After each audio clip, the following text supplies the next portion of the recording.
Hello guys, நம்ம இன்றைக்கி என்ன பார்க்க போகிறோம்னா பன்னீர் பட்டர் மசாலா. வாங்க வீடியோக்குள்ளே போகலாம். கொஞ்சம் எண்ணெய் ஊற்றிக்கிறேன். வெங்காயம் 3 கட் பண்ணியிருக்கேன், தக்காளி 3 கட் பண்ணியிருக்கேன், முந்திரி ஒரு 10 போட்டிருக்கேன், பூண்டு ஒரு 4 பல் போட்டிருக்கேன், கொஞ்சம் காஞ்ச மிளகா போட்டிருக்கேன் ஒரு 5 பீஸு. எல்லாத்தையும் போட்டு நல்லா வதக்கி எடுத்துக்கலாம். இப்போ வதக்க அந்த ஒரு பிளேட்டில் ஆற வச்சுக்கலாம். அதே கடாயில் பட்டர் போட்டுக்கலாம். கொஞ்சம் பன்னீர் அந்த மாதிரி கட் பண்ணிக்கலாம். இன்னும் பெரிய பெரிய பீஸாக கட் பண்ணிக்கலாம். இப்போ ஸ்டவ் போட்டு பட்டர் போட்டாச்சு. 2 ஸ்பூன் மிளகாத்தூள் போடுறேன். வெறும் மிளகாத்தூள், லைட்டாக சால்ட்டு போட்டுக்கலாம். இப்போ இதை நல்லா கலந்து விட்டுக்கலாம். தீயக்கூடாது. இப்போ பன்னீரில் இப்போ இதில் எடுத்து விட்டுக்கலாம்.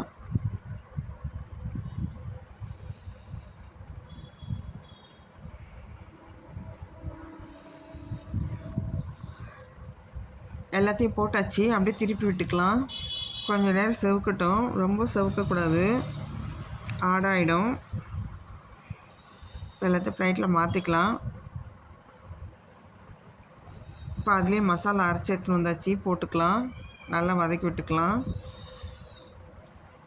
1 ஸ்பூன் கரம் மசாலா போட்டுக்கலாம். தேவையான சால்ட்டு போட்டுக்கலாம். தேவையான அளவுக்கு சால்ட்டு போட்டாச்சு.